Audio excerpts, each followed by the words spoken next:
ભરૂચ નગરપાલિકા દ્વારા શહેરમાં રખડતા શ્વાનોની સંખ્યા ઘટાડવા અને હડકવા નિયંત્રણ માટે કામગીરી શરૂ કરવામાં આવી છે।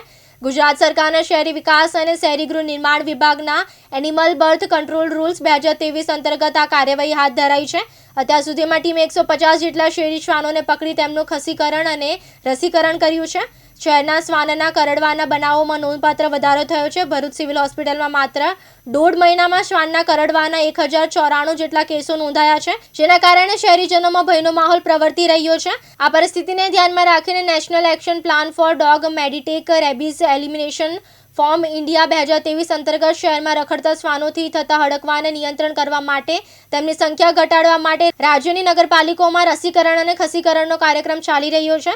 ભરૂચ નગરપાલિકા દ્વારા પણ 1 જાન્યુઆરી 2026થી પાલિકા વિસ્તારના અલગ અલગ વોર્ડમાં શેરી શ્વાનોને પકડી આ કામગીરી શરૂ કરવામાં આવી છે।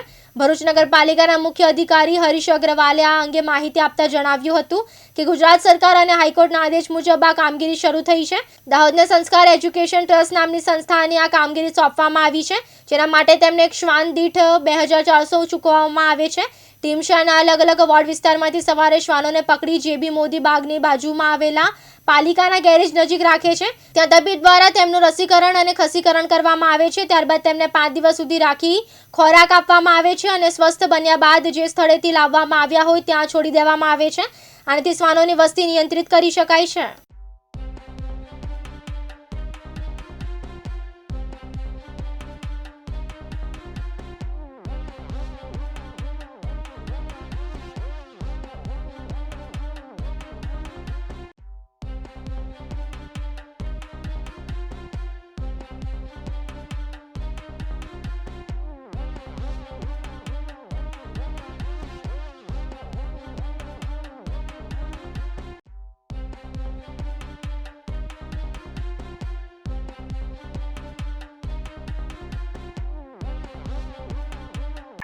એબીસી બર્થ કંટ્રોલ રૂલ્સ અંતર્ગત શહેરી વિસ્તારની અંદર શેરી કૂતરાઓ, શેરીમાં રખડતા કૂતરાઓની વસ્તીમાં વધારો ના થાય અને એમની સંખ્યા ઘટે, સાથે સાથે એમને હડકવા વિરોધી રસી પણ આપવાની થતી હોય છે। એ અનુસંધાને ભરૂચ નગરપાલિકા દ્વારા NGO સંસ્કાર એજ્યુકેશન ટ્રસ્ટને આ કામગીરી આપવામાં આવેલ છે। અત્યાર સુધી લગભગ 150 જેટલા શેરીના રખડતા કૂતરાઓનું ખસીકરણ કરવામાં આવેલ છે અને રસીકરણ પણ કરવામાં આવેલ છે।